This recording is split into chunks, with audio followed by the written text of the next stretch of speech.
Tudo bem, pessoal? Nesse bloco a gente vai trabalhar com um outro conceito. Na verdade, dois conceitos em um. Grau de dependência de recursos externos e capacidade de pagamento. O que seria o grau de dependência de recursos externos? Quanto menor, melhor. Ou seja, se um município, se um estado, ele depende pouco de repasses externos da União, no caso do estado, e no caso do município, se ele depende de poucos recursos externos do estado e do município e da União, esse município, esse estado estão no bom caminho. Lógico, existe o FPE e o FPM para isso mesmo, para ser dividido. É o modelo de federalismo fiscal existente. Eles estão aí, têm que ser usados e servem para corrigir desequilíbrios verticais na arrecadação. Tudo bem. Agora, é importante a seguinte mensagem que vai ser passada durante essa parte da aula, nessa altura do campeonato desse curso. É importante que haja um esforço do município e do estado em arrecadar os recursos, as receitas que são de sua competência constitucional e legal, para que, desse modo, o estado consiga incrementar a sua máquina de arrecadação e comece a cobrir seus próprios gastos, de modo que, preferencialmente, os recursos vindo de entes externos, eles sejam aplicados prioritariamente em áreas de saúde, educação, infraestrutura, saneamento. E que, com os recursos próprios, o estado ou o município consiga pelo menos pagar a sua folha de pessoal. Então, vamos ser bem realistas. Se o estado ou o município que ele arrecada, ele consegue pagar a estrutura da máquina administrativa dele, e aí vamos pegar o município do seu executivo, do seu legislativo, e tudo que vem de fora ele consegue aplicar investimento, eu digo, até sendo realista, esse município não está mal não.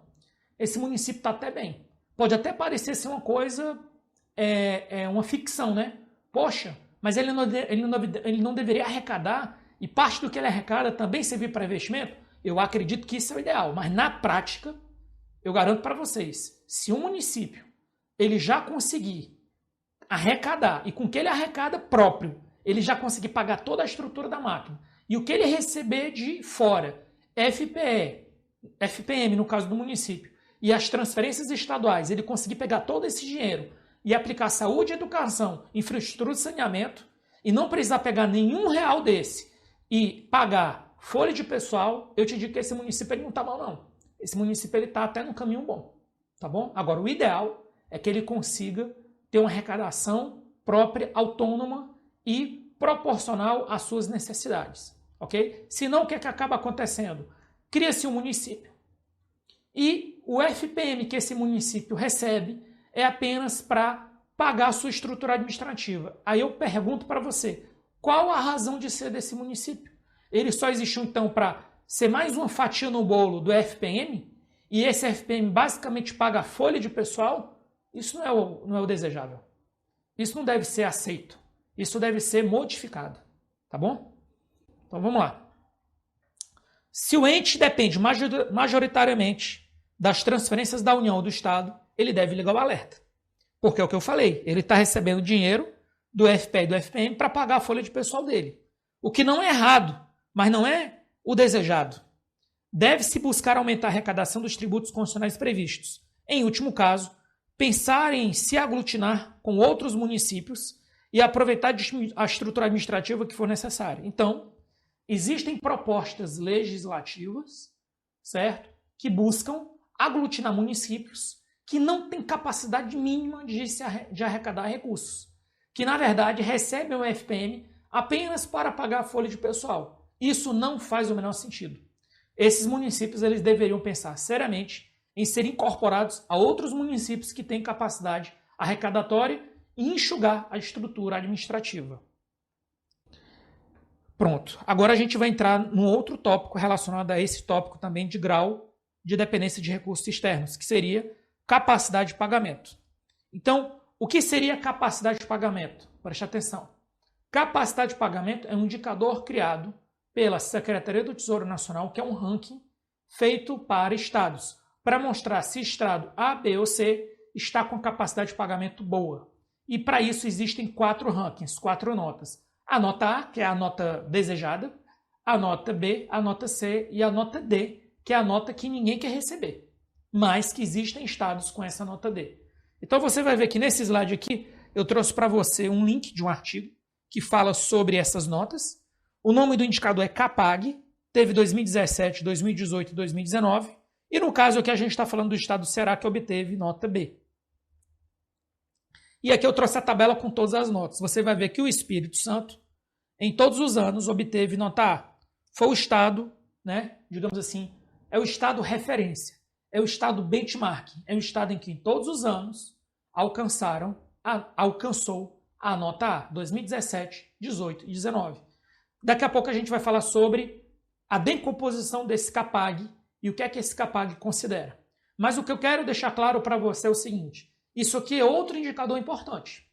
Então, moral da história, não existe um único indicador para você tomar decisão. Você tem que analisar o conjunto de indicadores, por exemplo, resultado nominal, receita corrente líquida, capacidade de pagamento, grau de dependência de recursos externos, e com isso você conseguir fazer uma avaliação global sobre o seu ente, sobre o seu estado, sobre o seu município, ok?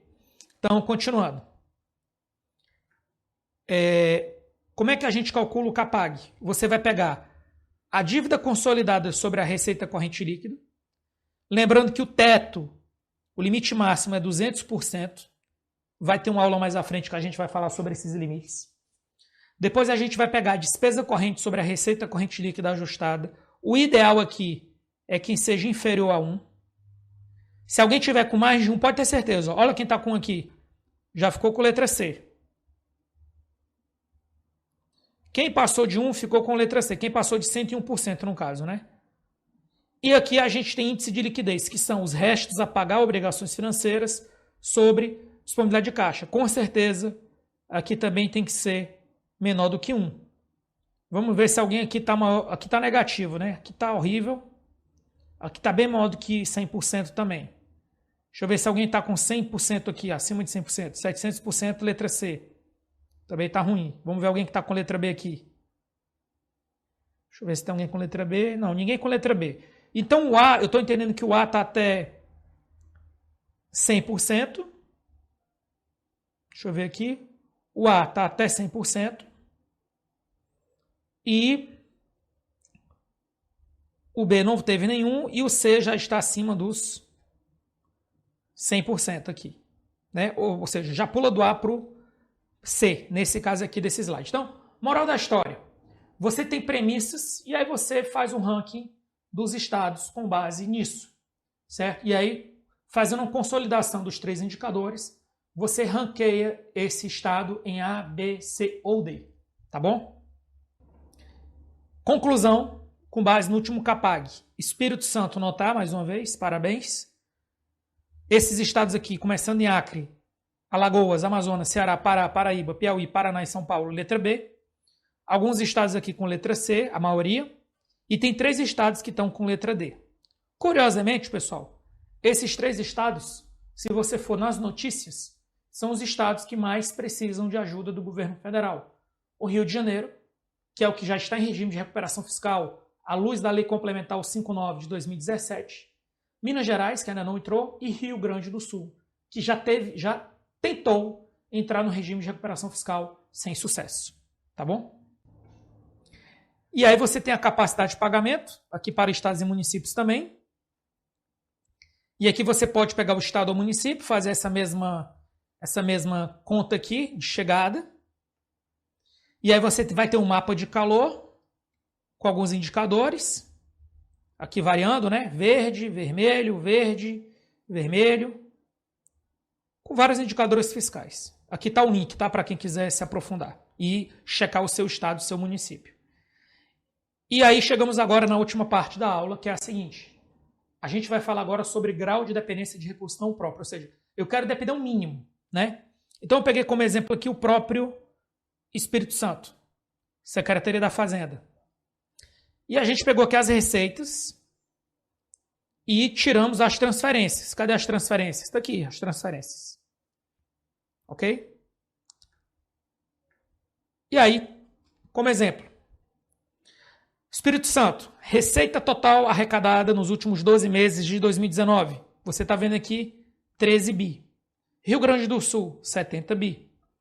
Transferências que ele recebeu, aqui 4 bi e aqui 8. Ou seja, da minha receita total veio de fora 33% no caso do Espírito Santo e no caso do Rio Grande do Sul, 11%. Ou seja, inferior a 50%, o que eu já considero muito bom. Então, trabalhando como benchmark, o estado ou município que ele depende, vem de origem externa até 50%, é aceitável, porque mostra que ele está se esforçando para mais da metade das suas despesas serem cobertas com receitas próprias, o que é muito bom também, tá bom? Mas você está vendo que o Rio Grande do Sul ele só depende de 11% de receitas da União, na prática. O que é que isso mostra? Isso mostra o seguinte também, que se eu olhasse só esse indicador, eu poderia ficar com o viés errado e achar que o Rio Grande do Sul está melhor do que o Espírito Santo. Sendo que a gente acabou de ver que usando o CAPAG, o Espírito Santo está com nota A e o Rio Grande do Sul está com nota D. Tudo isso, pessoal, considerando o ano de 2019, certo? Pode ser que as coisas mudem amanhã. Então, o que eu quero chegar à conclusão com você é: use os indicadores que você julgar necessário. Porém, não tome a decisão com base em um único indicador. E aí, conclusão. O grau de dependência é apenas um indicador, ele não é suficiente para indicar a capacidade financeira de pagamento do ente. Porém, mostra o quanto o ente pode avançar na sua arrecadação própria. Então, às vezes, acontece o seguinte: às vezes o Estado ou município, o secretário da Fazenda do Estado ou município, pode chegar e dizer: olha, a gente já chegou no limite. Será que chegou no limite mesmo? Vamos ver como é que estão os outros estados e municípios em termos de eficiência na arrecadação. Lembrando que você não pode considerar só o valor bruto, você deve trabalhar com percentuais, proporção, e também você deve considerar, por exemplo, o PIB. Ou seja, o PIB de São Paulo é o maior PIB estadual do Brasil. Você não pode comparar o PIB de São Paulo com o PIB, por exemplo, do Distrito Federal. São coisas diferentes. Mas é importante que você saiba quanto o ente está arrecadando proporcionalmente com recursos próprios e quanto ele arrecada que vem de recursos externos.